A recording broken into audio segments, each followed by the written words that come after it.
My name is Victoria Hale. I am 64 years old, a retired school teacher, and a widow for more than a decade.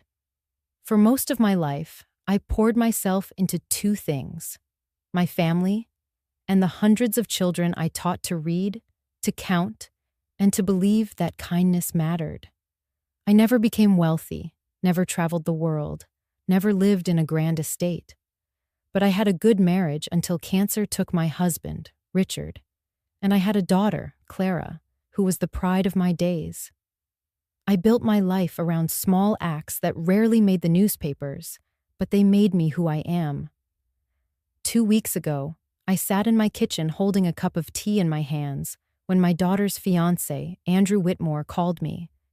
He was polite in tone, but the words that spilled from his mouth cut deeper than he knew. He said, "Only important people should be at our $100,000 wedding."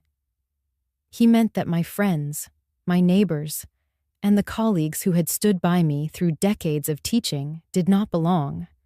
He was drawing a circle of worth, and I was placed outside it. I ended the call in silence. I did not defend myself. I did not beg for respect.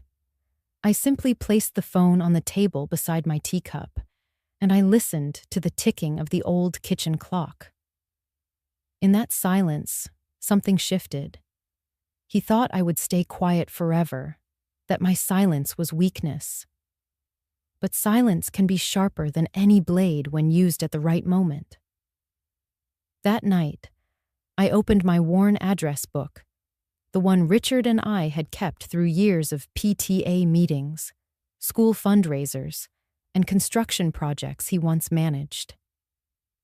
Names and numbers that had gathered dust suddenly came alive. I made a few quiet phone calls. By the time the sun rose, 11 wedding venues that Andrew and Clara had reserved were gone.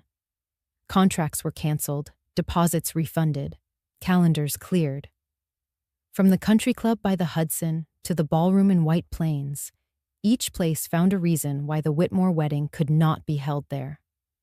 It was not anger that guided my hand, but memory. Every call I made reached someone who remembered a moment. How Richard had stayed late to repair a collapsed wall at the church. How I had helped a student through grief when her father died. How we had lent a hand when no one else showed up. Andrew had told me that only important people should attend. What he did not understand was that importance is not measured by money or old family names. It is measured by loyalty, by decency, by the lives you have touched when no one was watching. I wish I could say his words rolled off me, that I had grown immune to being dismissed, but the truth is, they hurt. They hurt because I have spent a lifetime giving, and in one sentence, he reduced it all to nothing. My daughter, Clara, heard those words too, though she tried to smooth them over, her eyes darting away, her hands twisting nervously. She wanted to believe love was enough, that Andrew's family name would open doors for her. She did not see the cost yet, but I saw it, as clearly as I saw the steam curling from my tea. I stared at the album on my table. The photographs inside told the story of my family: Clara's graduation cap, Richard's broad smile at our modest anniversary dinner, my own parents on the porch of their farmhouse. None of them would have passed Andrew's test of importance. And yet they were the people who built me, who built Clara, who built the very ground she was standing on when she said yes to his proposal. So I sat there, hands resting on that album, and I thought, if Andrew wants a wedding of only important people, then let him find out who really counts. He imagines power flows only through money and old reputation, but I know power flows quietly, through years of teaching, through favors done without expectation, through trust earned the hard way. I did not raise my voice. I did not slam a door. I simply made calls, one after another, to people who owed me nothing but remembered everything. By morning, 11 venues were gone. Andrew's perfect stage for his perfect wedding had vanished before his eyes. And here is where I begin my story. Because this is not a tale about destroying a wedding. It is about the quiet weight of a woman who was told she was no longer important, and how the truth proved otherwise. You may wonder if I was cruel. You may wonder if I endangered my daughter's happiness. I will tell you honestly, I wondered too. But when a man tells a mother she is not important, he is not only insulting her, he is teaching her daughter that the same judgment awaits her. This story is not about revenge. It is about remembering. It is about justice that speaks softly but carries consequences. And it begins with a cup of tea, a cruel sentence, and 11 locations gone by morning. After that phone call, after the silence and the quiet storm inside me, I found myself looking around my own house as if through someone else's eyes. My name is Victoria Hale, and I have lived in the same modest home on the edge of Westchester for nearly 40 years. This house is not large or glamorous. It has 2 bedrooms, a narrow kitchen, and a front porch that creaks when you step onto it. The siding could use fresh paint, and the roses out front bloom unevenly these days because my knees will not let me tend to them as I once did. But it has always been home. It has held laughter, arguments, tears, and the long stretch of ordinary days that shape a life. For most of my years, I was a teacher. I stood in front of classrooms filled with squirming children who sometimes believed in themselves and sometimes did not. I taught them letters and numbers, but I also taught them patience, respect, and how to sit quietly long enough to hear their own thoughts. I was proud of that. Yet when Richard's health began to fail, I set aside any ambitions of moving into administration or pursuing further studies. I came home every night to care for him, and when he died, I did not return to the classroom. The truth is, I poured every bit of myself into others, and I never complained. That was how I was raised. Now, though, retirement feels like invisibility. Neighbors move in and out so quickly that I do not know their names, and they do not remember mine. They nod politely when they see me on the porch, but their eyes slide away. I am part of the scenery, like the mailboxes or the cracked sidewalk. I used to be invited to barbecues, to PTA fundraisers, to baby showers. These days, I hear music and laughter drifting from backyards, and I am not asked to join. Perhaps they assume I am too old, or too tired, or simply uninterested. But the truth is, no one asks. Even my daughter Clara comes less often than she once did. She works long hours, chasing promotions and recognition in her firm. And when Andrew entered her life, her weekends filled with his family's dinners and parties. I understand. I tell myself it is natural for a daughter to move toward her own future. Still, the silence of this house grows heavier with each season. Sometimes weeks pass without her stepping inside, and when she finally does, she is distracted, her phone buzzing with messages, her eyes glancing at the clock. She means no harm, but absence still stings, no matter how gently it arrives. There are objects in this house that hold me together. On the wooden table in the kitchen sits a porcelain teacup, its rim chipped from years of use. It belonged to my mother before me, and I reach for it every morning. The tea is rarely fancy, just black leaves with a touch of milk, but the cup itself is a ritual, an anchor. Next to it lies a thick album of photographs. The leather cover is worn soft from my hands, the corners frayed. Inside are snapshots of Clara with missing teeth, Richard at the grill on summer evenings, my classroom filled with bright faces. Every time I open it, I travel through the years. These 2 items, the teacup and the album, remind me that my life has mattered, even if the world no longer notices. When Andrew spoke of important people, I thought of these objects. To him, importance meant wealth, Pedigree, polished clothes, last names that opened doors. To me, importance was different. It was in the memory of a student who wrote me a letter 10 years after graduation, saying I was the first adult who told him he was worth something. It was in the way Richard smiled at me, even in pain, grateful that I never left his side. It was in Clara's laughter as a little girl when she climbed into my lap and begged me to read the same story again and again. These moments are hidden inside porcelain cracks and faded photographs. They do not make headlines, but they build a soul. Sometimes, late at night, I sit at that table with the teacup in one hand and the album open before me, and I wonder if I have already given my best years away.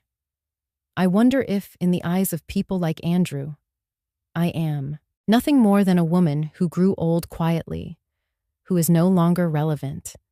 That thought can pierce me like a thorn. Yet another part of me knows that silence does not equal absence, and invisibility does not equal emptiness. I am still here. My memory is sharp. My heart, though bruised, still beats steady. What Andrew will never understand is that women like me do not disappear. We watch, we listen, and when the time comes, we act. My invisibility is only a mask that lets me move unseen. While others dismiss me as unimportant, I carry decades of relationships and stories stitched into every page of that album. And as I sat there, in the quiet of my kitchen, surrounded by shadows of my past, I began to realize that being invisible might just be my greatest strength. Because when the world underestimates you, it never sees you coming. I turned the album and found Richard in a hard hat, smiling into wind that lifted dust from a half-built foundation. He looked steady, the kind of man who made a promise and then set beams beneath it until the promise could bear weight. To most people, he was a contractor with a small firm. To our town, he was the reason rain stayed outside classrooms, and ramps met thresholds without a rise. Richard ran Hale Construction for 25 years. He started with a second-hand pickup, 3 men from church, and the willingness to answer his phone at 2 a.m. He fixed civic roofs and sanctuary leaks, built additions, and helped schools finish long-delayed locker rooms. He believed budgets were real and shortcuts were expensive later. After storms, he drove the route before breakfast to see what needed repair. When his diagnosis came, chemo filled our calendar. He kept working as long as he could. That meant I learned to sit where he once sat. I read blueprints like a new language. Lines became corridors. I ordered materials, reconciled invoices, and brought coffee to job sites at dawn. I kept the crews moving and the ledger honest. I did not raise my voice. I learned what Richard knew. Power lives in showing up without cameras and fixing what no one will ever credit you for. A crane operator warned me about thinned sealant. A city inspector flagged a vote that might shift. A hotel manager called late on Friday because a ceiling was sweating before a Saturday wedding. We drove over with fans, tarps, and a promise that no one would see a drip. When Richard died, the office sounded like a machine that had lost a gear. I kept a small stake in the company, not for income, but because my name on those papers felt like a thread binding me to who we had been. Leadership respected that thread.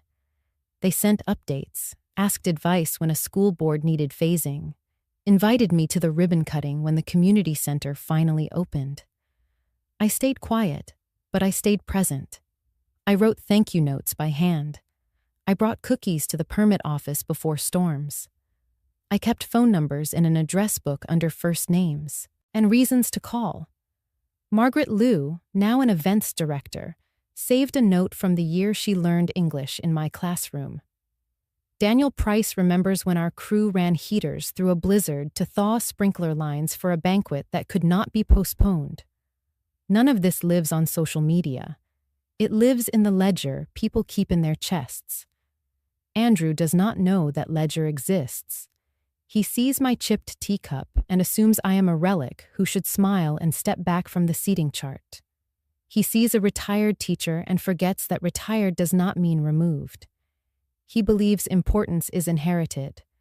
In my world, importance is earned one midnight call and one solved problem at a time. I do not resent where he comes from. I resent what he refuses to see. There is a difference between polish and integrity. Richard taught apprentices to set rebar. Once it is tied, everything holds. The equity I kept is not only financial, it is social capital held in trust. It reaches from pews to playgrounds and from boardrooms to backlots. When I ask for something, people weigh it against years of kept promises and say yes. So when Andrew dismissed my friends and trimmed my guest list to people who mattered to him, he stepped onto a floor he could not see. He assumed the room would bear his weight because it always had. He did not know that beneath the polished wood sat joists Richard had set, checked, and replaced when they weakened. He did not know that I know where those joists run. Sometimes I stand in the laundry room and touch Richard's hard hat. The plastic is scuffed. The brim carries a small nick from a gate. It smells rain. During our wedding week, we wrote a simple creed on a torn envelope. Build what lasts. Pay what you owe. Leave places better than you found them. I keep that envelope in the album beside Clara's kindergarten photo and a receipt from our first crane rental. He does not know that my quiet is not surrender. It is the hum a building makes when the wind rises, the sound of a frame doing its job. He will learn that soon enough. For now, I turn the page, sip my tea, and carry Richard's steadiness into the days ahead, where a sentence about important people will collide with the network of lives that taught me what importance truly means. I remember the evening Clara first brought Andrew to my house. It was autumn, the kind of night when the air carries both warmth and chill, when you open a window and let the smell of leaves slip through. I had set the table in the kitchen, as I always did, with the same porcelain plates we had used for decades, and the chipped tea set my mother left me. The chairs wobbled slightly on the uneven floorboards, and the light from the overhead lamp turned golden as the sun sank behind the maples. To me, it was comfort. To Andrew, I could see, it was smallness. Clara had warned me he came from a very established family, as she put it, but she promised he was kind. She wanted me to like him. She wanted everything to feel easy. I had roasted a chicken, mashed potatoes, and baked an apple pie because that was how I welcomed people into my world. Food is not only nourishment, it is memory served warm. When they arrived, Clara's cheeks glowed with excitement. She carried herself differently, almost as though she were performing. Andrew stepped through my doorway with perfect posture, his coat tailored, his shoes polished, his smile measured. He shook my hand firmly and thanked me for inviting him. His words were flawless, but his eyes roamed my kitchen the way an appraiser examines furniture. They lingered on the peeling paint near the window, the old kettle steaming on the stove, and the tea set with its hairline cracks. Lovely little place, he said, and he let the word little fall with just enough weight that I could feel it land between us. It was not rude, not overt, but it carried a judgment all the same. Clara laughed lightly, brushing a strand of hair behind her ear, eager to smooth the moment. She poured him water and asked if he wanted wine. I noticed she chose the newer glasses from the cabinet, not the ones we usually used. She wanted to impress him, to erase the rough edges of her home. We sat to eat. Andrew complimented the meal, but I could hear the practiced tone in his praise. His fork tapped the plate without sound, careful and controlled. He asked polite questions about my teaching career, but his eyes drifted toward Clara whenever I spoke, as if her answers mattered more. He wanted to know which university she had attended, which companies she had worked for, which contacts she had made. When I spoke of my years in the classroom, he smiled, but his gaze slid away, as though kindness and discipline were of little value in his world. The conversation circled around his family. He mentioned his father's position at the bank, his mother's charitable boards, his grandparents' estate. He used words like legacy and influence, as if these were the natural language of belonging. Clara listened intently, nodding, proud to be included in the orbit of his name. I watched her face soften every time he touched her hand, and my heart ached with both love and unease. I noticed the smallest things. When I passed him the bread, he looked at my hands, rough from years of chalk and gardening, and his eyes flickered. When I apologized for the creak of the chair he sat on, he smiled too broadly, as if tolerating inconvenience with noble grace. He never said anything unkind, but subtlety can wound just as deeply as open insult. After dinner, I brought out the apple pie. The crust was uneven, browned more on one side, but the scent filled the room. Clara closed her eyes and smiled at the familiarity. Andrew took a slice, thanked me, and then leaned toward Clara to whisper something I could not hear. She blushed and looked at the floor. In that moment, I understood. He would always make her feel as though she had to adjust, herself to fit. When they left that evening, Clara kissed my cheek and promised to call. Andrew shook my hand again, his grip firm, his eyes already turned toward the driveway. As the door closed, the house grew quiet, but the echo of his voice remained. Lovely little place. I stood in the kitchen, cleared the plates, and ran my hand over the chipped porcelain of the tea set. I thought of Richard, who never once measured my worth by the size of a room. That night, I sat with my album open on the table. I looked at photographs of birthdays and school plays, at Clara's smile when she was still a child who ran into my arms without hesitation. I asked myself if she could see what I saw, if she felt the distance in Andrew's eyes. Maybe love had blinded her, maybe ambition had whispered too loudly. I did not speak my doubts.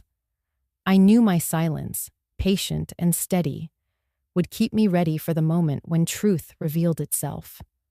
From that first dinner, I carried a quiet certainty. Andrew was polite, educated, and handsome. But behind the polish, I felt the shadow of condescension. And while Clara thought she was walking into a brighter world, I feared she was stepping into a cage lined with velvet. Clara taught me how a person can shine and still dim herself for someone else. My daughter is 29, quick with strategy, rising in a regional marketing role where she builds campaigns that change habits. She knows how to choose a single line that moves an audience. She can hear when a comma should be a period. In conference rooms, she is confident and crisp. Yet when she stood beside Andrew Whitmore, her light narrowed into a careful beam. I watched it without spectacle, the way daylight thins when a cloud decides it owns the sky. Andrew's world carried a glow that Clara mistook for warmth. The Whitmore name opened doors with soft hinges. Invitations arrived on thick paper, embossed and heavy. Weekends took place on lawns that rolled like fabric, with stone steps that insisted you slow your walk. At the first charity gala he brought her to, she learned which fork implied that she belonged and which stories did not. She was coached to avoid details that sounded ordinary. She practiced how to say banker and senator, as if those titles were seasons everyone expected. Clara began to measure herself against the room instead of her own mirror. She replaced the canvas sneakers she loved with narrow heels that taught her feet to whisper. She traded cardigan ease for dresses that required stillness. She adjusted the pitch of her laugh to fit crystal and linen. When she told a story about a neighborhood block party, Andrew smiled and redirected the conversation to a museum opening. He did it gently, with the soft pressure of a hand on an elbow. It was a kindness that trimmed her edges. I told myself to wait, to watch, to trust that love would not ask her to shave herself down to fit. But I also kept a list in my head. She called to say she could not meet me for Saturday breakfast because his family had added a brunch that required attendance. She changed her phone wallpaper from a photograph of the two of us on the porch to a stylized shot of Andrew in a tuxedo. She checked my kitchen for light before taking a picture, then decided not to take the picture. Each moment was small. All of them together were not. She was not trying to become someone else. She was trying to become the most acceptable version of herself for their gaze. There is a difference, but it can kill the same parts. When we met for coffee near her office, she kept her phone face down and promised she was all mine for an hour. The device hummed anyway, and every hum pulled a thread from our time. She spoke about guest lists and legacy gifts, about a family friend who might advise her next move. I asked questions the way teachers do, with a hand on the question so it does not feel like a test. Did she laugh in those rooms? Did her shoulders drop? Did anyone ask her about the work she was proud of rather than the work she might be offered? She answered carefully. She said the rooms were aspirational. She said comfort would come with fluency. She said it was a season that would pass once she settled into the circle. I listened and nodded, and I tucked her words away in the ledger where a mother stores her worries. When she brought Andrew by, he sewed that circle around her without lifting a needle. The way he looked at my chipped tea set told her which part of herself to hide. He was courteous and exact. He corrected her pronunciation of a French painter in front of me, and then kissed her temple as if the kiss erased the cut. Later, she told me he was helping her grow. I placed that sentence where I keep splinters, knowing I would remove it when it festered. His family dazzled her with a practiced kindness that made room only for the version of Clara that reflected well on them. Their patriarch asked thoughtful questions about campaigns and then explained at length how legacy brands think. Their matriarch praised her poise, then offered a tailor who could refine the line of her dress. Clara took notes and thanked them. She wanted to be gracious. She wanted to be worthy of the attention. Worthy is a dangerous word when you already are. At home, I saw the adjustment in small motions. She stood straighter when she stepped through my door, as if my house graded posture. She checked the framed photos for dust. She picked up the album and closed it gently after a single page, as if lingering might smear the ink. She tucked a loose curl behind her ear and looked at me with tender urgency, asking if I was happy for her. I said yes, because I want happiness to meet my child at every corner. In my chest, I added a condition. I want happiness that does not shrink her.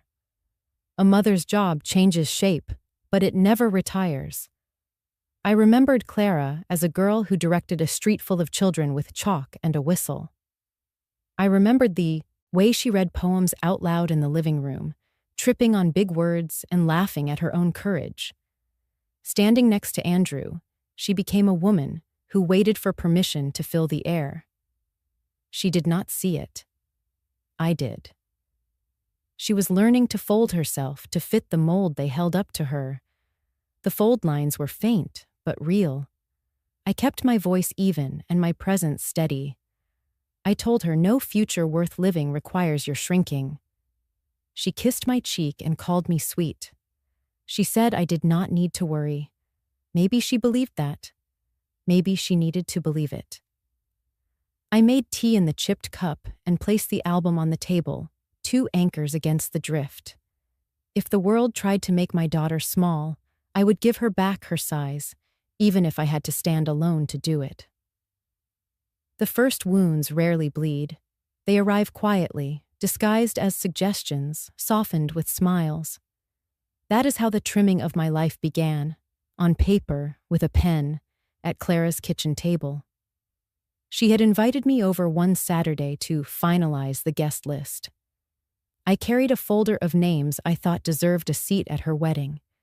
People who had stood by me through storms and setbacks, who had carried casseroles through my door when Richard was in the hospital, who had sat with Clara when I had parent-teacher meetings late into the night. These were not names that impressed society pages, but they were names that had built my days. Clara opened her laptop, the glow of the screen reflecting in her eyes. Andrew sat beside her, scrolling through spreadsheets with the confidence of someone used to editing lives. His finger moved down the columns, pausing over certain names. He circled one with the cursor, glanced at Clara, and then at me.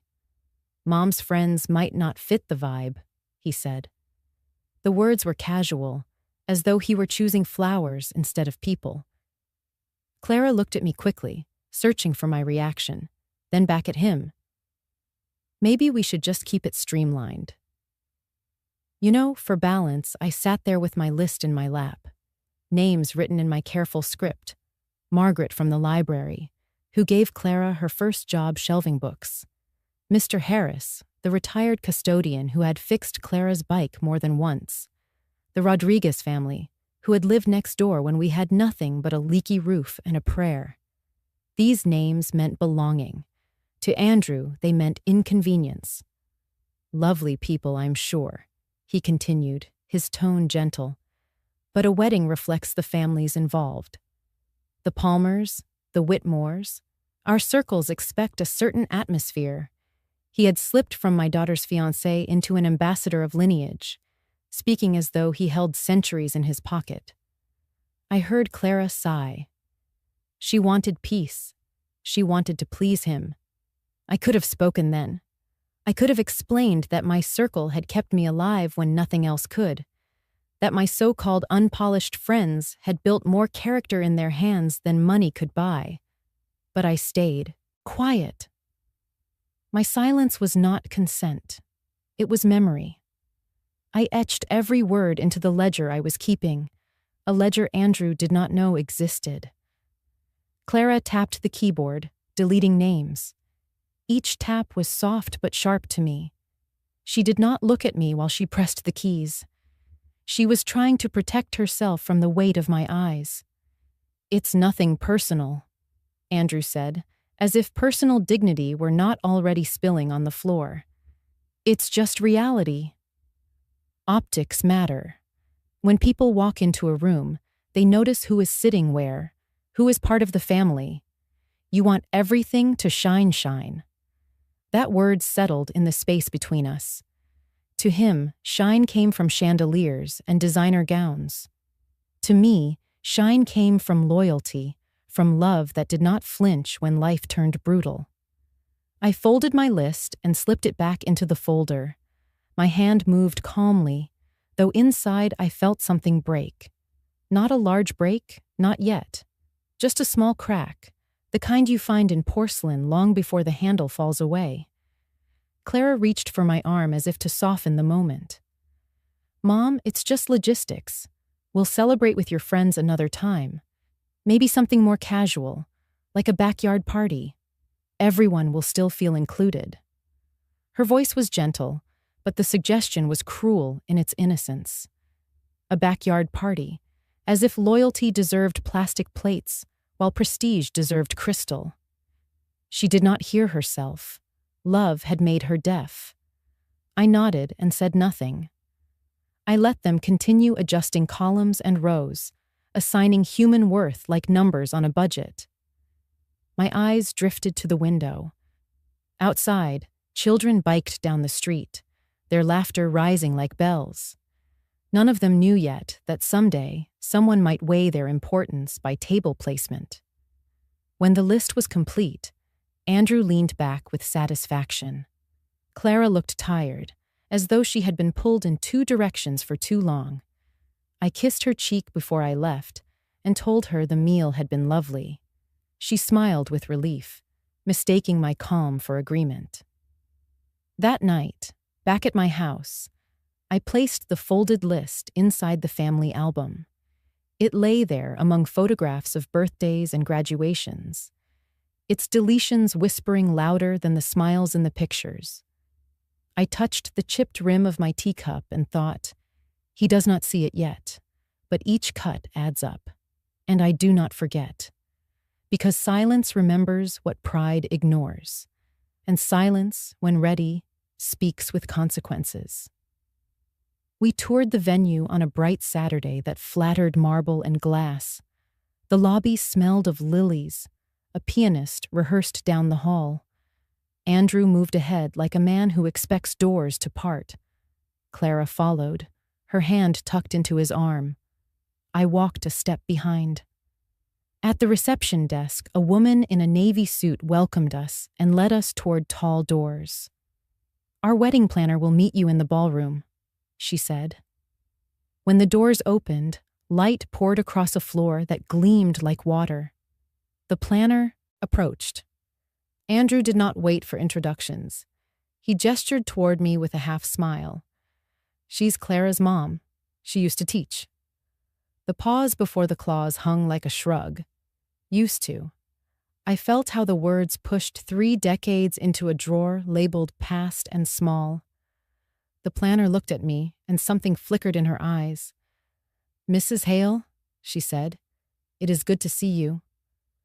I searched her face and saw a girl from a row near the windows, hair in a barrette, eyes alert. "Margaret," I said. "Margaret Liu." Clara turned, surprised. Andrew adjusted his cufflinks. Margaret smiled. "You taught me in 4th grade," she said. "You stayed after school to help me rehearse my first presentation. I still hear you reminding me to breathe between ideas."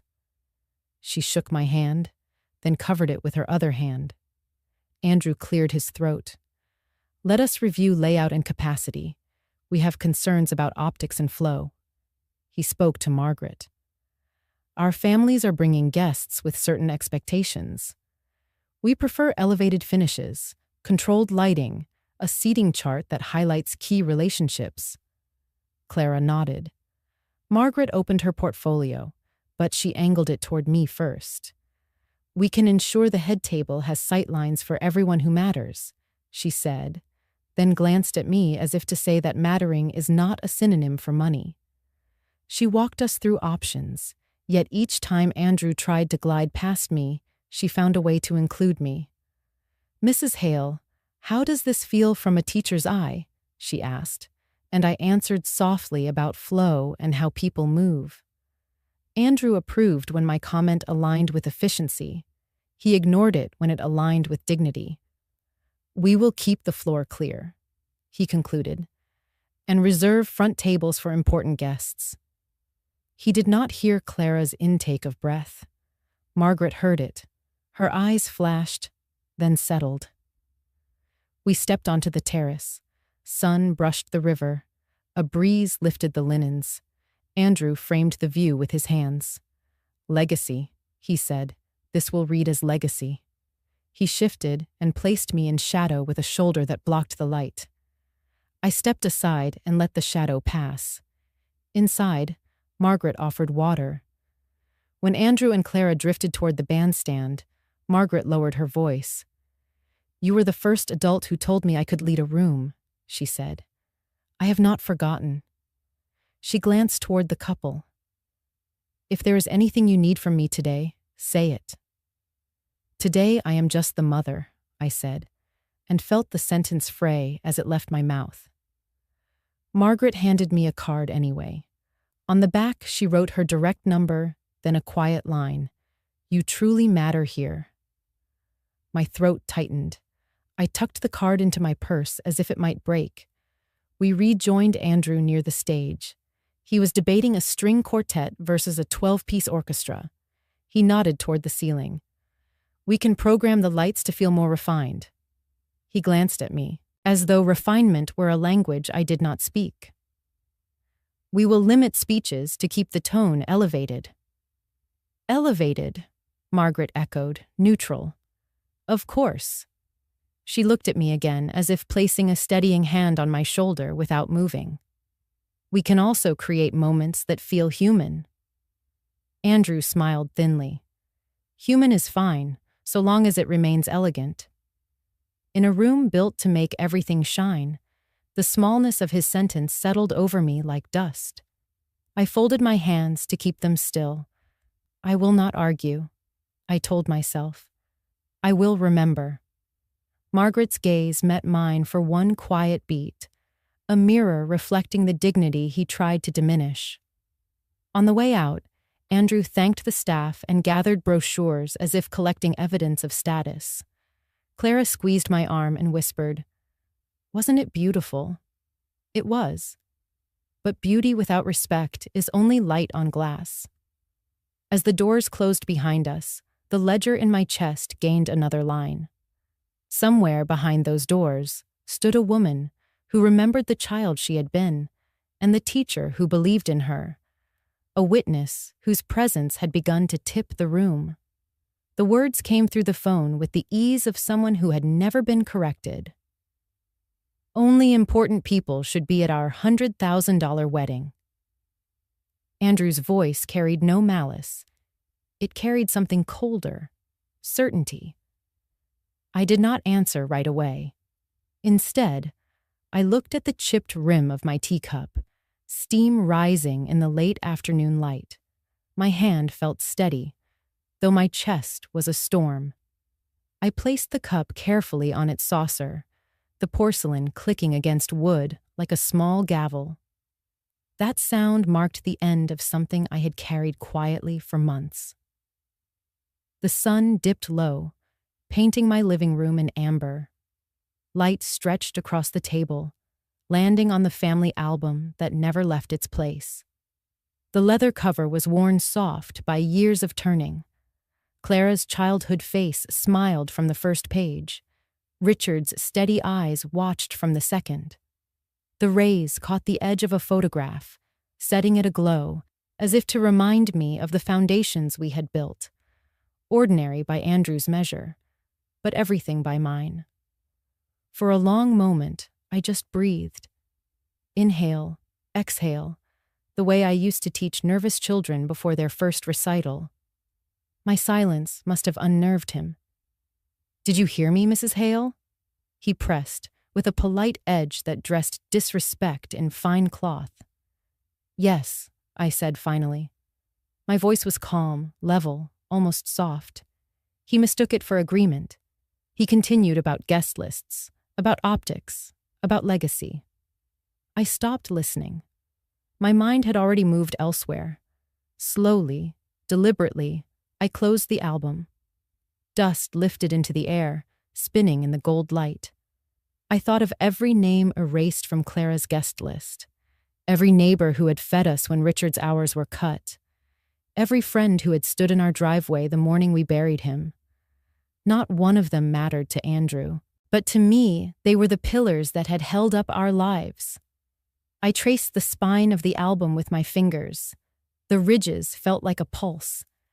I remembered Richard's voice, steady and low, telling me that respect is not claimed, it is recognized.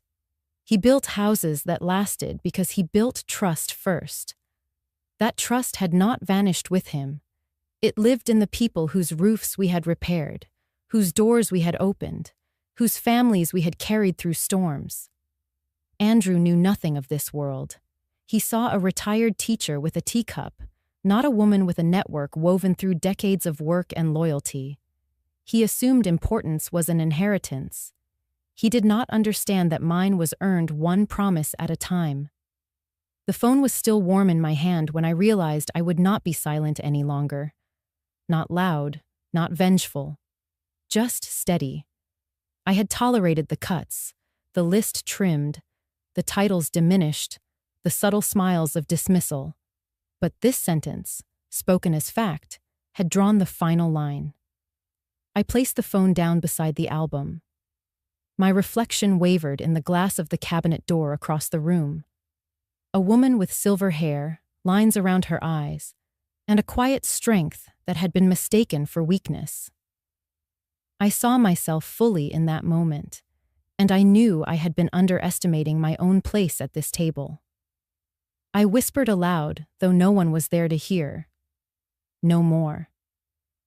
The words settled into the air like seeds into soil, small, almost invisible, but certain to grow. The room seemed to pause with me.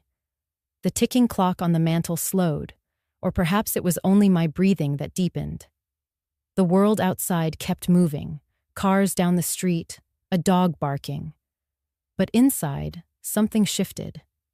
It was the stillness before action, the kind of silence that carries weight. I stood, smoothed the wrinkles from my skirt, and carried the album to the cabinet. I placed it upright, spine outward, like a witness ready to testify. Then I returned to the table, picked up the phone, and began to dial. Not angrily, not hastily, just with the clarity of someone who has remembered her own worth. The first call was to a name written long ago on Richard's notepad. Then another, and another.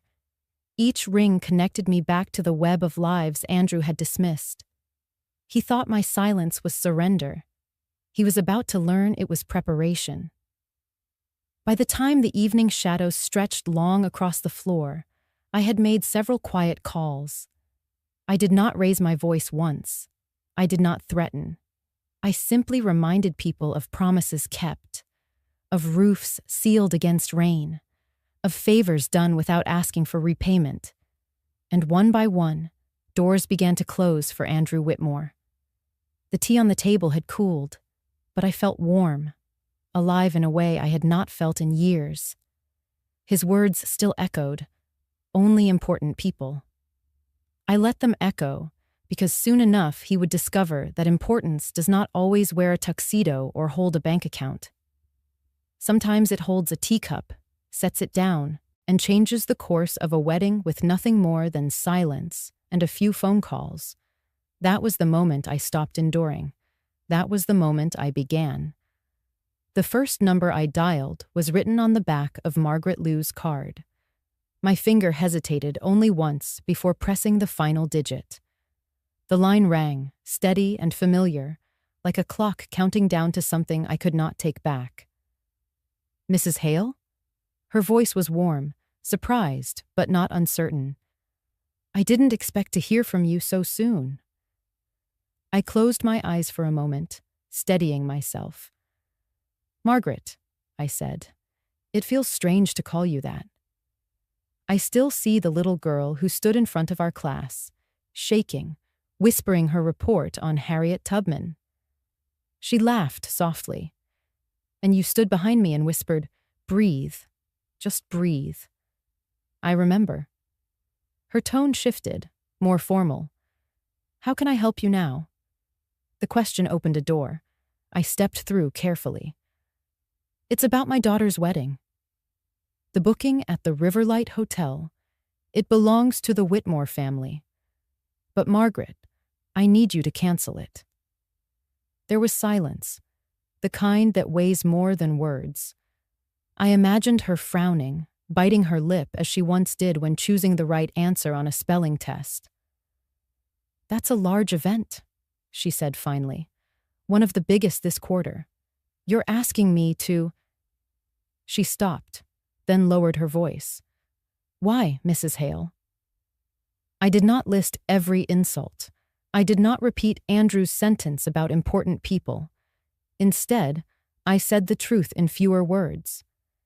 Because some people need to learn that money cannot erase decency, and because my daughter deserves better than a man who believes it can. Another pause, and then her voice softened.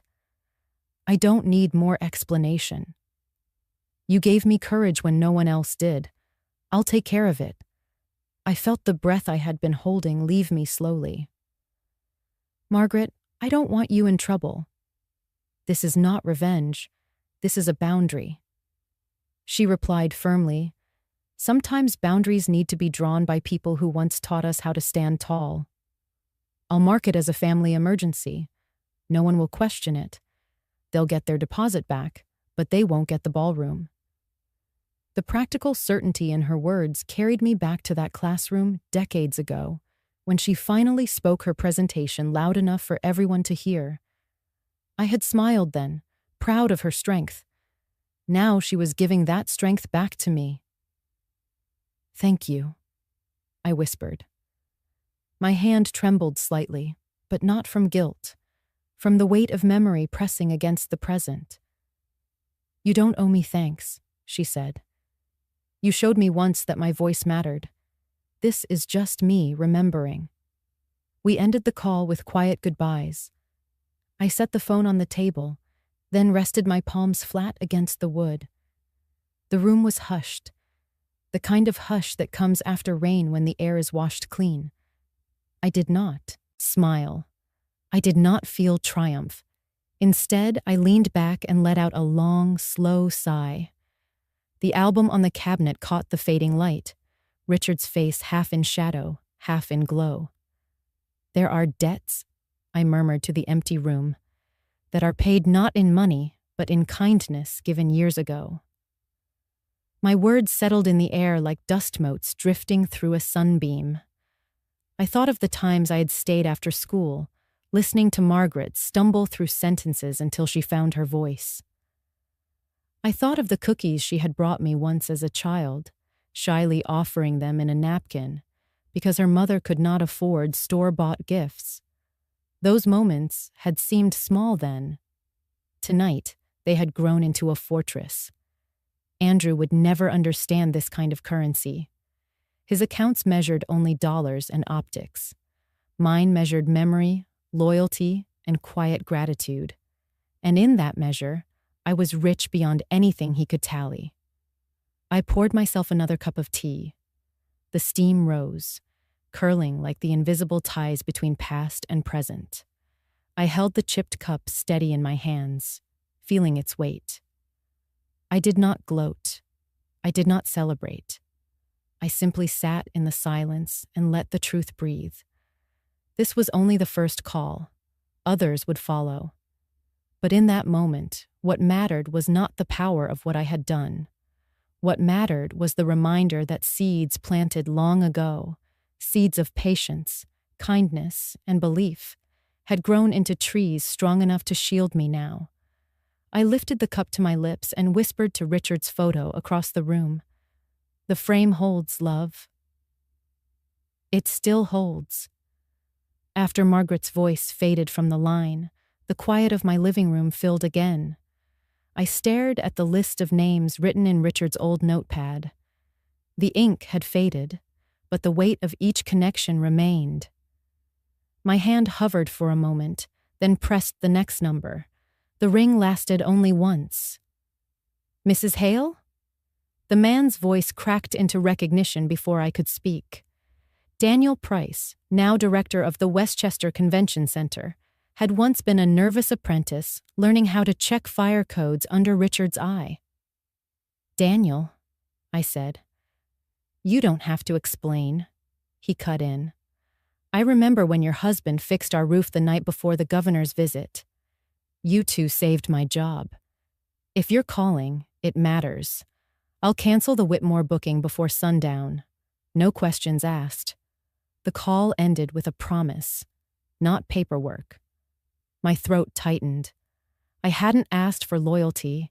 It had come unbidden, grown from years of quiet labor that Andrew would never see. I dialed again.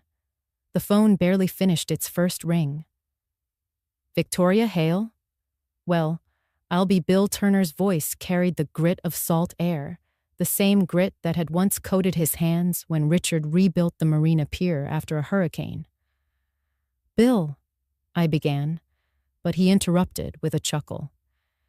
"If you're asking whether the Whitmore reception can still happen at my harbor club, the answer is already no. The day you called me at midnight and brought coffee to my exhausted crew, I swore I'd return that favor someday.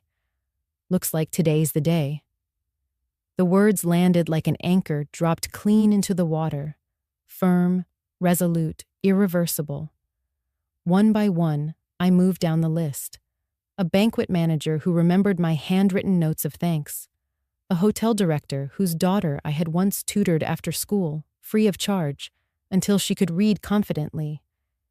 Each call began with my name, and each answer was the same. A swift agreement, a door closed with loyalty rather than locks. I barely had to explain. My voice alone carried history, a ledger of trust signed long before this evening. They didn't need contracts. They needed only to remember. As I listened to each yes, I thought of Andrew's words. Only important people. He believed importance came from titles and bloodlines. But here I was, a widow with a chipped teacup, summoning a network that bent venues and shifted timetables with nothing more than memory. Importance had answered me on the first ring. I sat straighter in my chair. The air around me changed. I was no longer the invisible woman in the corner of Andrew's polished world. I was the quiet thread woven through this community, strong enough to pull taut when tested. The power reversal was almost invisible, but I could feel it. For months, Andrew had treated me as an afterthought, someone to be tolerated, managed, pushed toward the back table. Yet tonight, with each dial tone and each quick yes, I became the axis on which his wedding would turn. I did not gloat. I did not raise my voice. I simply carried on, call after call, watching the stack of names grow smaller as the circle of loyalty grew larger. The album on the cabinet seemed to glow in the fading light, Richard's eyes steady in the photograph. His work had built structures, mine had built bridges, and now those bridges were carrying me. By the time the clock struck 9, 11 venues had vanished from Andrew's reach. Each door closed quietly, politely, without drama, but together they formed a wall no money could climb. I leaned back, folded my hands in my lap, and let the silence settle. For the first time in months, I did not feel invisible. I felt present, solid, undeniable. Andrew thought he held the guest list. Tonight, he would learn whose name truly opened and closed doors. Clara called the next morning, her voice carrying the tremor of someone trying to hold two worlds together. "Mom," she said quickly, almost whispering, "something strange is happening." Andrew's furious. 3 venues called within hours to cancel. The Riverlight, the Convention Center, even the Harbor Club. They all said different things. Plumbing, scheduling conflicts, family emergencies. But it doesn't add up. He's convinced someone is sabotaging us. I listened, the receiver warm against my cheek. Her words, stacked one over the other, but I heard the fear underneath. She wanted reassurance, the kind a mother gives no matter how old her child becomes. "What did he say exactly?" I asked. Clara sighed. "He slammed his phone down, said this county is run by petty people who don't know how to respect old names. He called 3 lawyers before breakfast. Then he muttered something about finding out who's pulling strings. He swears someone has it out for him." I traced the rim of my teacup with one finger, the familiar chip catching my skin. The truth sat in me like a stone at the bottom of clear water. "And what do you think, Clara?" Her pause was long, fragile. "I don't know. Maybe it's coincidence. But Mom, 11 places don't cancel at once. Not unless—" She trailed off, unwilling to finish the thought. "Not unless what?" I pressed gently. "Not unless someone made a call," she whispered. "Andrew thinks maybe your connections had something to do with it. He asked me outright if you've ever worked with these venues. I told him you were just a teacher, that you wouldn't have that kind of influence." Her voice cracked on just a teacher, as if 30 years of shaping minds and building quiet bridges meant less than the weight of his family crest. I swallowed hard, letting silence fill the space. Silence, I had learned, is its own language. Inside, my thoughts moved with a steady clarity. He still didn't understand. He thought in terms of sabotage, of enemies plotting. But this wasn't sabotage. It was truth, turning its back on him. The truth of favors kept, of trust earned, of lives touched in ways money could not measure. "Mom," Clara's voice pulled me back. "He's unraveling. He barely slept. He keeps pacing, muttering about optics, about how people will laugh at us if this wedding falls apart. He says it's a conspiracy." I closed my eyes. I could picture Andrew, his polished confidence cracking at the edges. He had built his identity on control, on the certainty that doors would always open. Now, for the first time, those doors were closing. Not because of sabotage, but because the foundation he stood on was hollow. "What did you say to him?" I asked. "I told him people respect him," Clara said, but the words lacked conviction. "I told him we'd find another venue. But Mom, I've never seen him like this. He looked scared. The word sat heavy. Scared men often lash out. Scared men often mistake the mirror for the enemy. "Clara," I said softly, "sometimes fear shows us who someone really is. Watch carefully." She didn't reply right away. Then, in a small voice, she asked, Did you have anything to do with this?" My breath slowed. I thought of the album glowing in the evening light, of Margaret's steady gaze, of Daniel and Bill's quick assurances. I thought of Richard, who had built not only walls, but trust. I did not answer her question directly. Instead, I offered the truth she needed. "Clara, what's happening isn't sabotage. It's consequence. When you treat people as if they don't matter, eventually they show you just how much they do." She exhaled shakily. "I don't know how to tell him that." "You don't need to," I said. "Life is telling him already." We ended the call with her voice uncertain, mine calm. I set the phone down and looked again at my chipped teacup. In its imperfection, I saw myself, dismissed by Andrew, underestimated by his world. Yet here I sat, steady, while his polished surface began to fracture. He still thought it was sabotage. He still imagined an enemy plotting against him. What he did not understand was that truth, once neglected, has its own way of rising. It does not shout. It does not strike.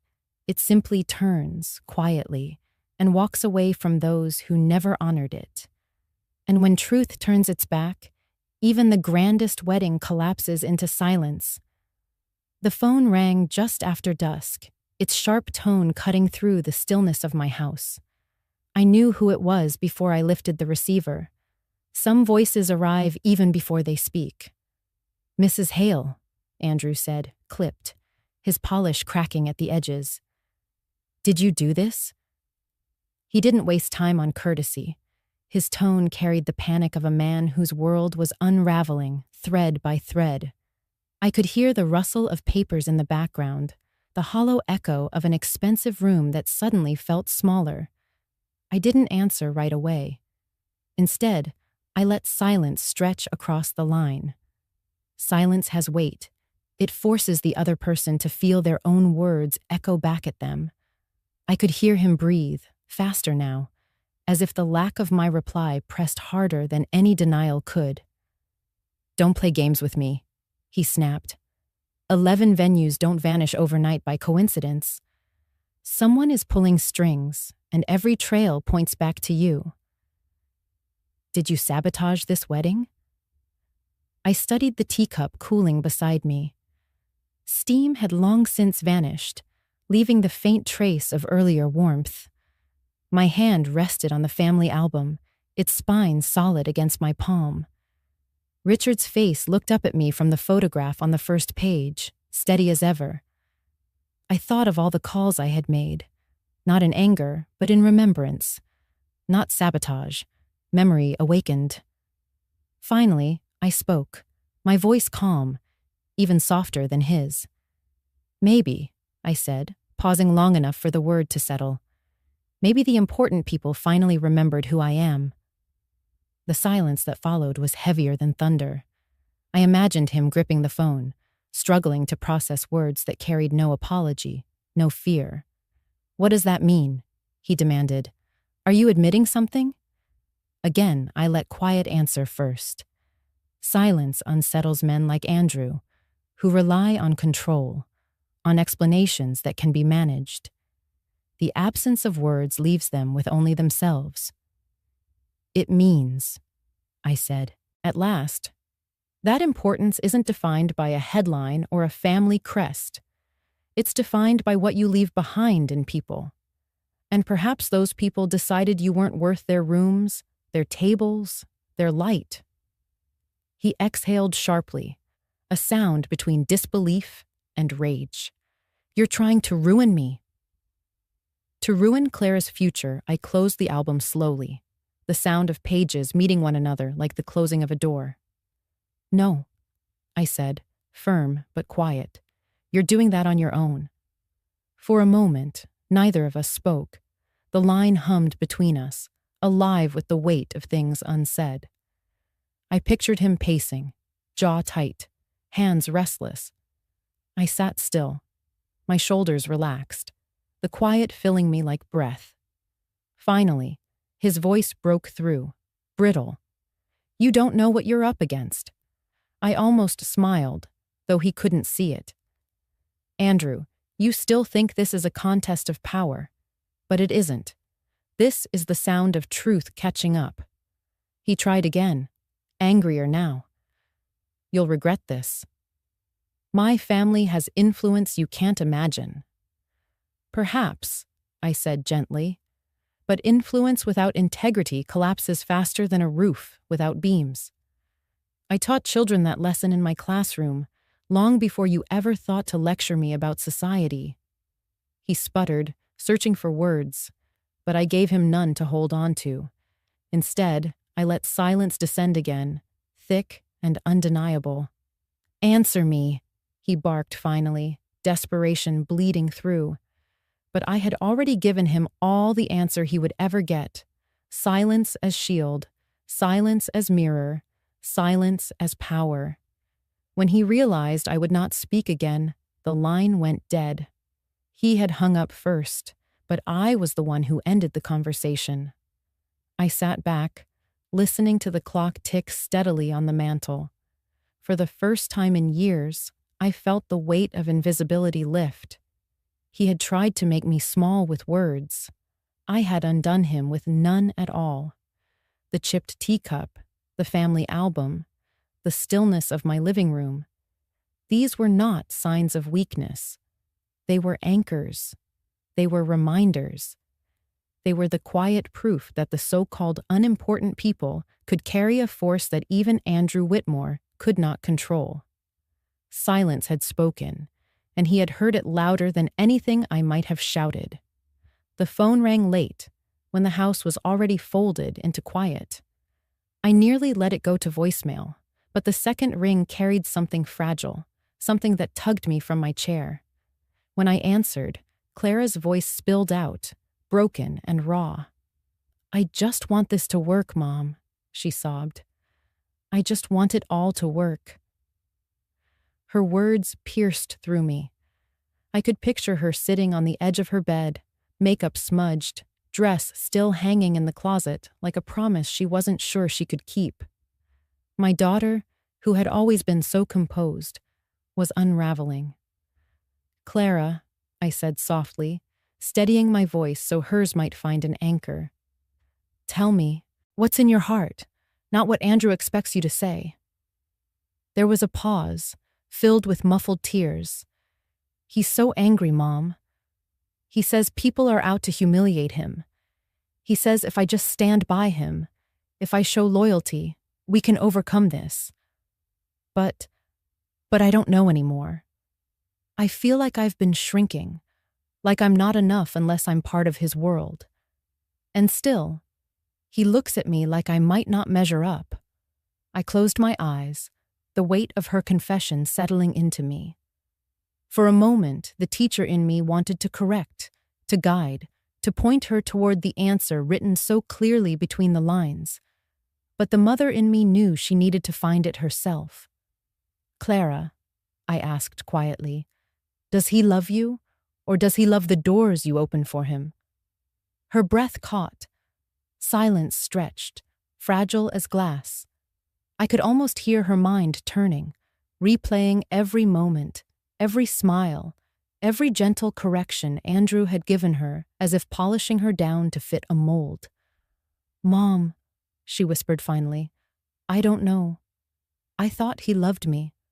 But now, when I look back, I see how often he talks about optics, about legacy, about his family name.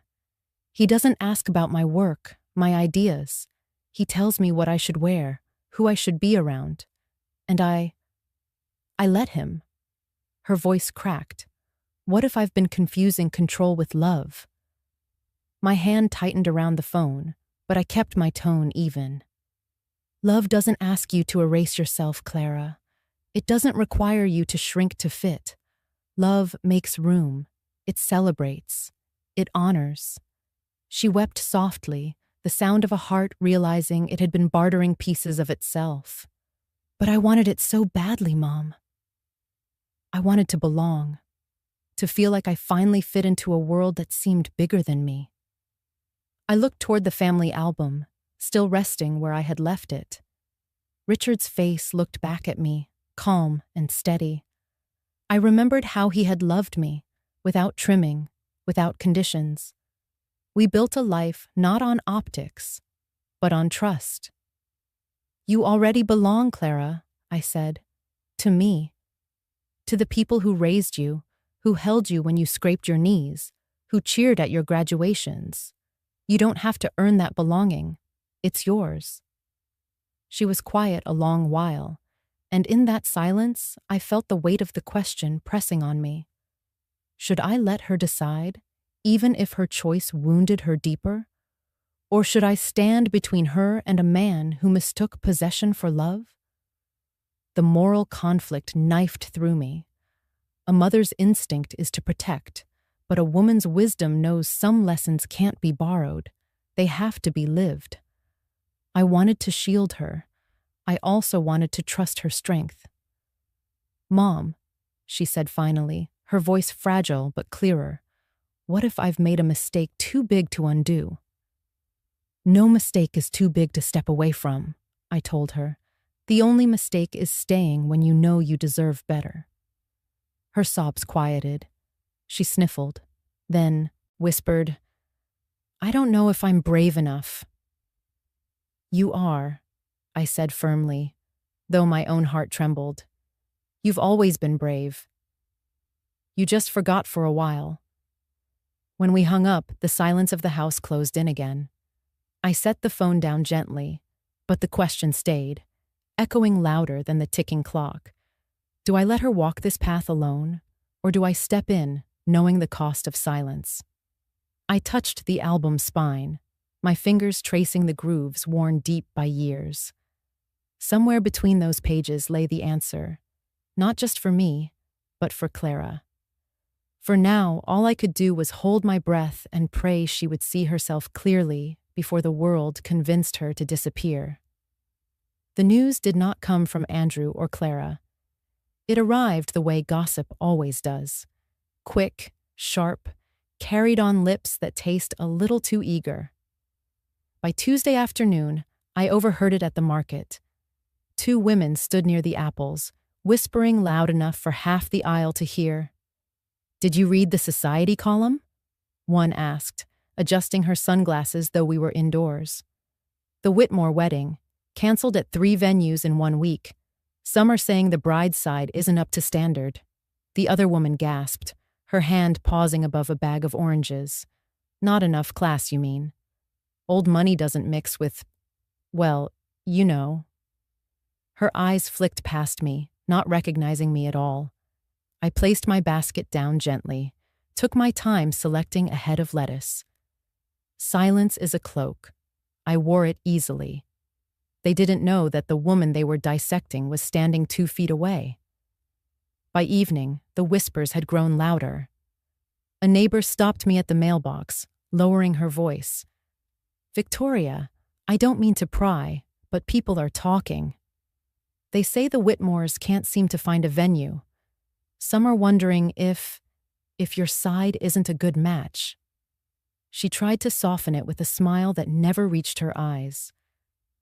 I thanked her politely and carried my mail inside. The album still sat on the cabinet. I opened it, running my hand across Richard's photograph, steady as ever. He would have chuckled at the arrogance of people who thought lineage defined worth. He used to say, "Reputation is a wall others lean against when storms come. Build it with care." That wall was holding now. The storm wasn't mine. It was Andrew's. And yet, my name and Clara's were the ones they speculated over. The local paper picked it up next, a short piece tucked between business updates and charity announcements. Prominent Whitmore wedding faces, unusual venue troubles. The reporter framed it carefully, but the subtext was clear. Questions lingered about whether both families were truly aligned. Clara called that night, her voice thin. "Mom, it's everywhere. People are saying we've been blacklisted. Andrew's family is furious. His mother keeps hinting that maybe this wouldn't be happening if we were from a different background." Her words broke, on the last syllable. I listened, my hands wrapped around the chipped teacup. "And what do you think, Clara?" She didn't answer. The silence stretched, heavy with her doubt. Finally, she whispered, "I don't know anymore." After we hung up, I sat in the dim light of the living room. The gossip swirled like wind outside the windows, trying to seep through cracks. But inside, I was steady. I had lived long enough to know how quickly people turn talk into judgment. They didn't need truth. They needed a story that made sense in their narrow frame. Let them talk, I thought. Their whispers were only smoke. The fire, Andrew's secrets, was still waiting to be seen. I laid the album open to a picture of Clara in her cap and gown, Richard's arm around her shoulders. I remembered that day, the way her eyes had shone with pride. That pride was still in her, buried under the weight of Andrew's world. Someday soon, it would rise again. For now, I stayed silent. Not because I was weak, but because silence has a way of sharpening truth. The gossipers thought they were exposing shame. They didn't realize they were only setting the stage. I folded the mail, blew out the lamp, and let the house rest in darkness. Tomorrow would bring louder whispers, but I was already preparing for the louder truth that would follow. The whispers outside my door were sharp, but the truth I carried was sharper. It had come to me quietly, in a place no one expected, in the back office of a neighborhood bank where I'd once brought my fourth graders for a career day tour. The manager then had been a young teller named Susan Whitaker. Shy, careful with numbers, more careful with people. I had taught her younger brother years before, and when she struggled with exams, I tutored her after hours in the library. She never forgot. Last month, I ran into her again by chance. We were both waiting at the dry cleaners. Her hair was threaded with gray now, but her eyes lit with recognition. "Mrs. Hale? I never thought I'd see you here." We talked about her children, about how she had risen through the bank, about the small town things people share when time bends them back together. Before she left, she lowered her voice. "Do you know an Andrew Whitmore?" I felt my chest tighten. "Yes. He's engaged to my daughter." Her mouth pressed into a line. "Be careful." I can't say much, but there are irregularities. He's been moving funds strangely, shifting accounts, masking debts. Nothing official yet, but enough to raise eyebrows. She hesitated, then added, "I'm only telling you because you once told me I was worth saving when I thought I'd fail out of college. You gave me courage. Consider this my way of returning it." Her words clung to me long after we parted. That was the first thread. I pulled at it carefully. Later, another old acquaintance, a former student's father who worked in compliance, confirmed the whispers. gambling debts, loans tucked under shell companies, a man living shinier than his balance sheet could bear. And then I understood. Andrew's urgency wasn't about Clara. It was about lifelines. He didn't want a wife. He wanted a bridge into stability, into credibility, into a family that had quietly earned a reputation he could drape over his own cracks. He thought marrying Clara would plug the holes he had drilled himself. I sat with that truth alone in my living room, the teacup warm in my hands, the album open on the table. Richard's eyes looked back at me, steady as if to say, "You see it now. Act when you must." For weeks I held it like a stone in my pocket, heavy but hidden. Clara's laughter on the phone, her bright descriptions of gowns and flowers made it harder. How do you tell your daughter that the man she loves does not love her back, only the doors she might open? Still, I could not ignore it. Every glance Andrew gave me carried that hunger, not for acceptance, but for access. When he dismissed my friends, my history, my very worth, it wasn't arrogance alone. It was desperation dressed as superiority.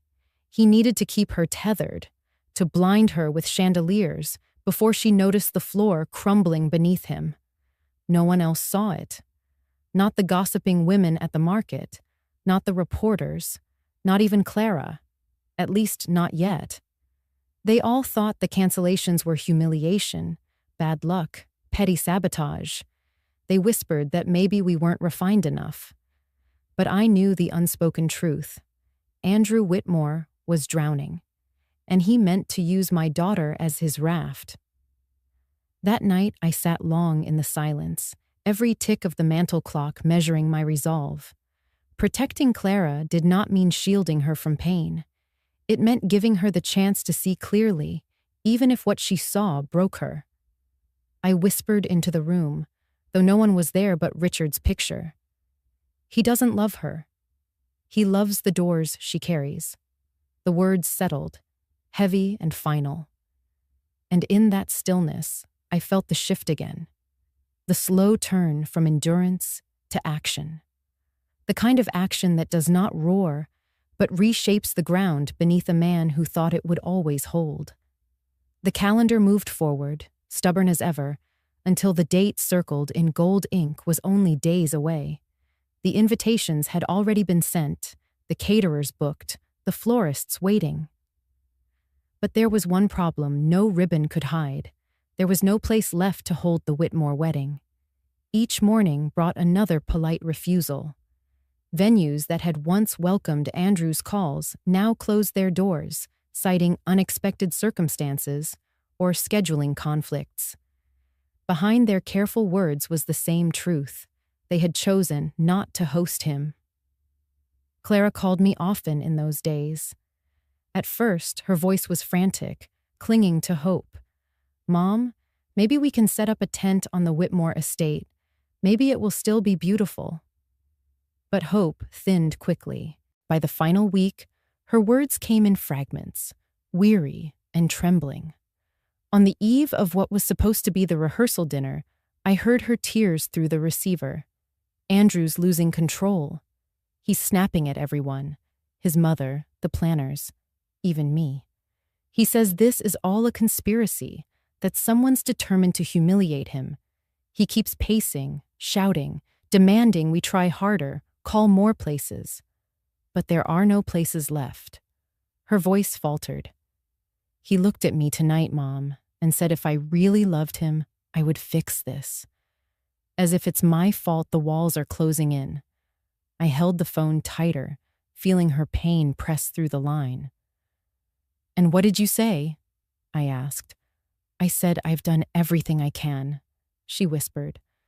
But he only glared at me, like I'd betrayed him. Like I was the reason the doors are locked. I could picture the scene clearly. Andrew, face red with frustration, fists clenched, his polished image slipping away. Clara, small in his shadow, trying to hold together something that was never truly whole. That night, as she hung up, I knew the unraveling was nearly complete. The next day brought confirmation. Clara stopped by my house unannounced, her eyes rimmed with red. She collapsed into the old armchair and stared at the album still open on the table. "Mom," she whispered. I saw it. I waited. I saw who he really is. When the venues canceled, when the plans crumbled, he didn't hold me close. He didn't say we'd get through it together. He shouted. He blamed. He told me I was a liability, that marrying me was starting to feel like a mistake. Her words cracked something inside me, though I had already known. She pressed her hands to her face. All this time, I thought he loved me. But he doesn't. He loves what I represented, an image, a bridge, maybe even a way out of whatever mess he's hiding. When that fell apart, so did his affection. I reached over, placing my hand on hers. "Clara," I said softly, "real love doesn't vanish when circumstances change. It doesn't point fingers when storms arrive. It steadies you. It makes you feel seen, not small." She looked at me through tears, and for the first time in months, I saw clarity in her eyes. A painful clarity, yes, but clarity nonetheless. The grand Whitmore wedding was gone, dismantled not by coincidence, but by consequence. Andrew had built his vision on borrowed ground, and when that ground gave way, so did the illusion of love. The twist wasn't in the cancellations. It was in the realization that my daughter finally saw the truth I had carried quietly all along. The wedding hadn't just lost its venue, it had lost its meaning.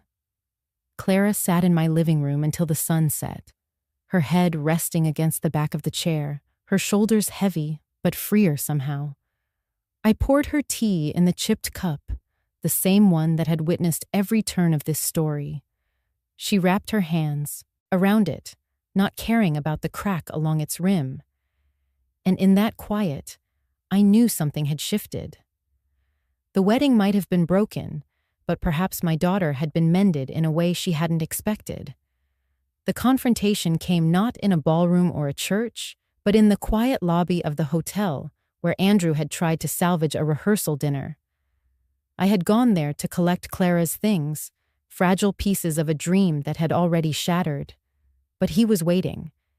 He stood near the glass doors, his suit rumpled for the first time since I had met him, his hair unkempt as if even vanity had abandoned him.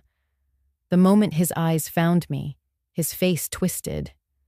"You," he spat, striding forward, voice rising in the empty space. "You ruined everything." The words ricocheted against the marble, sharp, jagged. He looked taller in his anger, shoulders squared, fists clenched.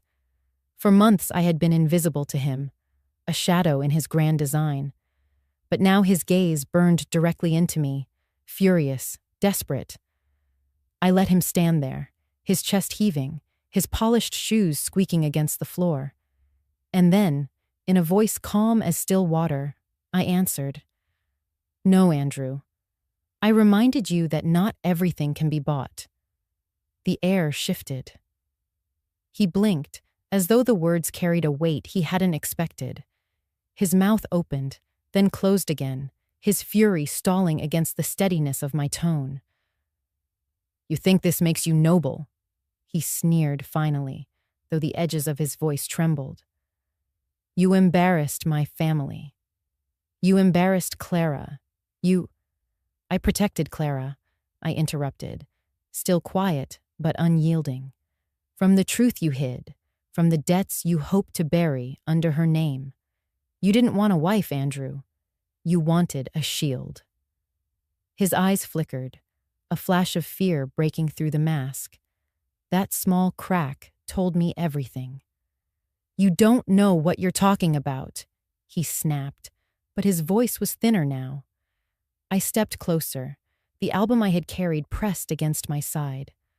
"I know enough. I know about the loans, the shifting accounts, the life you can't afford but parade like a crown. And I know that you thought marrying my daughter would buy you time." The silence that followed was heavier than his shouting. He swallowed, the sound loud in the stillness, his bravado collapsing by inches. "You don't understand," he muttered, almost to himself. "This was supposed to fix everything.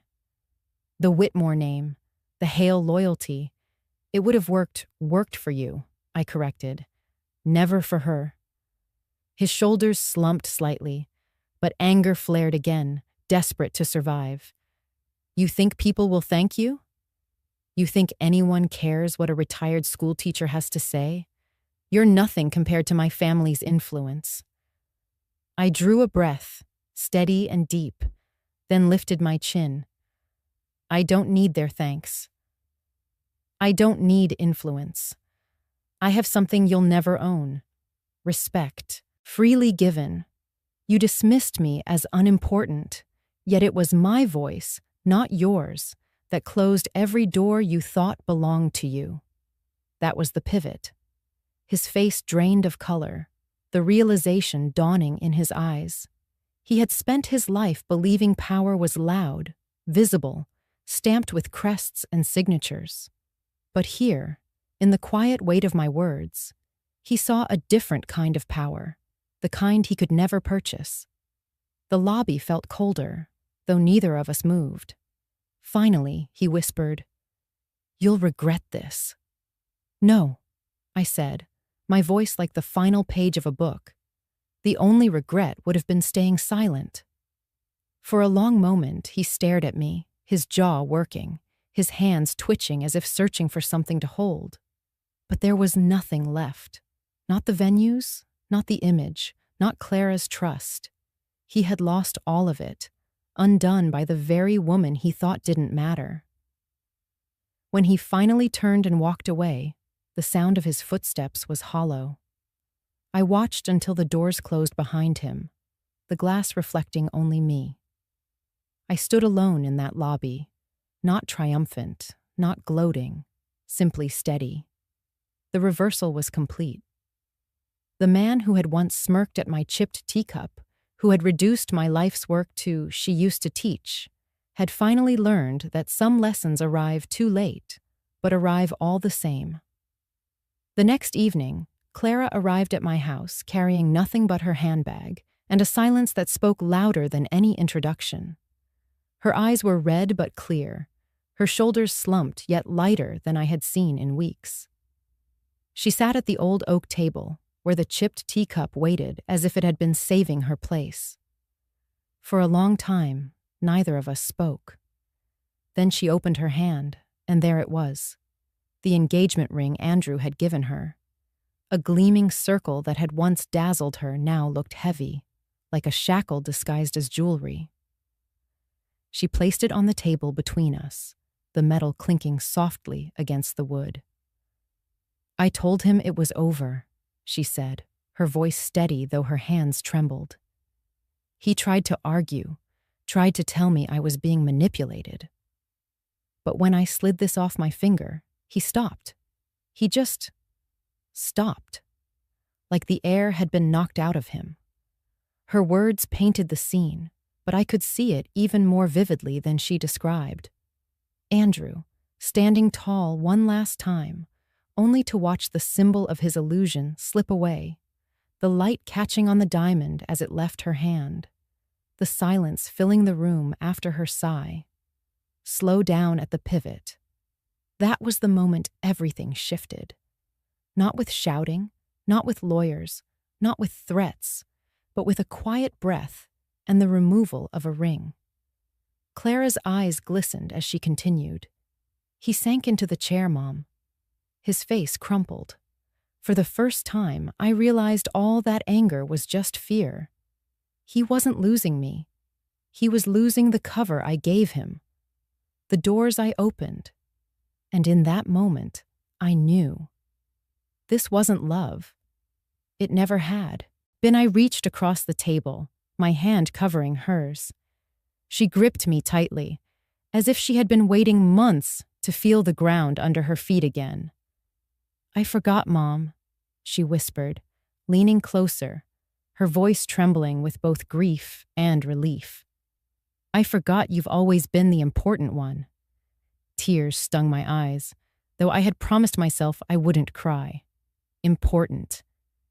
For so long I had been told, by Andrew, by neighbors, even by Clara's distracted choices, that I was invisible, outdated, small. But here was my daughter, returning not just the ring, but the recognition I had thought was lost. I brushed her hair back from her face, the same way I had when she was a child waking from bad dreams. "You didn't forget, Clara. You just had to remember in your own time she fell into my arms then, holding me as tightly as she once had when storms rattled the windows of our old house. Her sobs were no longer despairing, but cleansing. They carried away the illusion, the false promises, the chains of a man who mistook control for love. In that embrace, I felt the healing begin, not just for her, but for me. All the sacrifices, the nights grading papers long after she slept, the years of putting myself second, it all surfaced in that moment, not as regret but as proof. Proof that love given quietly, faithfully, without condition, still mattered. The ring lay abandoned on the table, catching the last light of dusk. Once, it had been the centerpiece of a dream. Now it was just metal and stone, powerless without the hope she had poured into it. I lifted the chipped teacup, sipped the lukewarm tea, and felt something close to peace. Not triumph, not victory. Just the stillness of knowing the truth had finally spoken for itself. Clara pulled back, wiping her tears, her face flushed, but resolute. "I don't know what comes next," she admitted. "You don't need to," I said gently. "Next will come. And when it does, you'll be standing tall, not shrinking to fit someone else's mold." She nodded, her lips trembling into a small, weary smile. Outside, the evening settled into quiet. Inside, the air felt lighter. The chapter with Andrew had ended, not with fireworks or scandal, but with a sigh, a ring placed back on the table, and a daughter returning to her mother's arms. And in that simplicity, everything had changed. The house felt different the day Clara moved back in. Not louder, not chaotic, just full in a way it hadn't been for years. Her suitcase sat by the doorway, half unzipped, clothes spilling out like she'd been too tired to finish. I didn't mind. It felt like the mess of life returning. We carried her things upstairs together, not speaking much. She paused outside her old room, running her fingers across the doorframe, tracing the faint pencil marks still etched there from when I measured her height year after year. She smiled through her tears. "You never painted over. Some things aren't meant to be covered," I said. Later, we sat at the kitchen table, the one Richard built by hand before Clara was even born. The wood bore scratches from decades of meals and homework and late-night talks. Between us sat the chipped teacup, refilled with fresh tea, and the family album, waiting like a witness. Clara reached for the album first. She opened it carefully, her fingers slowing on a page near the middle. "Look," she whispered. It was her at 6 years old, wearing a crooked crown from a school play, her gap-toothed smile wide and fearless. I sat beside her, remembering the way she had twirled around the living room that night, certain she was the brightest star on stage. She brushed her hand across the photograph, as if trying to touch that little girl again. "I don't know when I lost her, Mom. Somewhere along the way, I traded her laughter for someone else's approval." "You didn't lose her," I said gently. "She was waiting. You just forgot to listen." We sat in silence for a while, sipping tea, the evening light spilling across the table. The chipped rim of the cup caught the glow, turning imperfection into something almost holy. I thought of all the moments it had witnessed, arguments, celebrations, quiet nights alone, and how it had survived, sturdy in its own flawed way. Clara closed the album, her eyes damp but steady. "I thought Andrew was the important one," she admitted, with his family name, his promises, his world that seemed so shiny. But it was empty. It collapsed the moment the truth came out. I reached across, covering her hand with mine. "Important people," I said slowly, each word deliberate, "aren't on a list. They're the ones who stayed when no one else did." Her lips trembled into a smile, small but real. "You've always stayed, Mom." Even when I didn't see it, I nodded, feeling the weight of years settle and then lift. That's what mothers do. We stay. And when you're ready, we remind you who you are. Outside, the wind brushed through the trees, carrying the faint scent of autumn. Inside, there was only quiet, the kind that heals instead of haunts. We finished our tea in silence, the kind of silence that no longer needed to prove anything. Clara leaned her head against my shoulder, just as she had when she was a child, and I felt the circle complete itself. There was no wedding to prepare for, no guest list to argue over, no spectacle to uphold. There was only us, mother and daughter, two women who had walked through betrayal and come out stronger on the other side. And for the first time in a long while, that was enough. Life didn't return to what it had been before. It never does. Instead, it unfolded into something new, quieter, and in its own way, stronger. A month after the wedding that never was, I found myself standing in a small classroom at the community center. The chalkboard was old, the desks mismatched, but the eyes looking back at me were the same kind I'd seen for decades, hungry to learn, desperate for someone to believe they could. I volunteered twice a week, helping children with reading, guiding young women through resumes, sometimes just listening to the tired sighs of those trying to start again.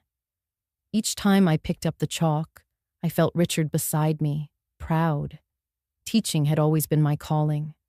Stepping back into it, not for a paycheck, but for purpose, felt like reclaiming a piece of myself Andrew had tried to erase with one careless phrase. Only important people. Yes. And these children, these women, they were important. Every single one. Clara, too, found her own way forward. She came into the kitchen one morning with papers scattered in her arms, her face lit with determination. "I'm starting something," she said. "A nonprofit for women who were deceived financially in marriage or engagement, women who signed papers they didn't understand, women who lost more than money. They lost years of their lives." Her voice trembled with passion. "I don't want anyone else to go through what I almost did." I looked at her then, not as my child, but as a woman, strong, scarred, but standing tall. "That's good work, Clara."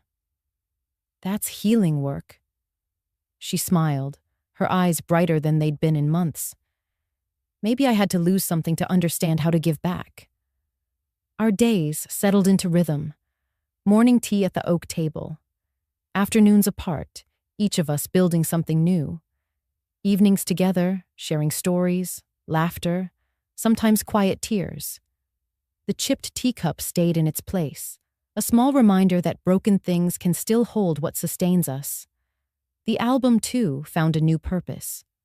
We opened it less to mourn and more to celebrate, to remember who we were and who we had become. Clara would linger on her childhood photos, then close the book with a sigh, saying, "That little girl deserved better." And now she's getting it. I often wondered about Andrew, about whether he learned anything from the collapse, but I realized it no longer mattered. My story was not about his downfall. It was about our rising, quiet, steady, undeniable. Justice didn't roar, it whispered. It whispered in the loyalty of old friends who closed doors on my behalf. It whispered in Clara's trembling hand as she set down the ring. It whispered in my own voice when I finally said aloud that not everything can be bought. And now, it whispers here, to you. I have told you my story not to ask for pity, but to share a truth I had to learn the hardest way. Importance isn't granted by others. It's lived. It's remembered. It's the legacy of kindness, respect, and resilience. Perhaps you've been made to feel small, dismissed, told you weren't enough. Perhaps someone once said only important people belong, and you believed them. But I am here, with my chipped teacup and my daughter by my side, to tell you that you are already important. Not because of titles or wealth, or who lets you into their glittering halls, but because of who you are when no one is looking. So I'll leave you with this. Do you think I was wrong to do what I did? To step quietly into the storm and remind Andrew Whitmore that influence without integrity collapses? If you've ever been told you weren't important enough, share your story. Tell me where you're listening from, because maybe the most important thing of all is this: none of us are invisible when we choose to stand.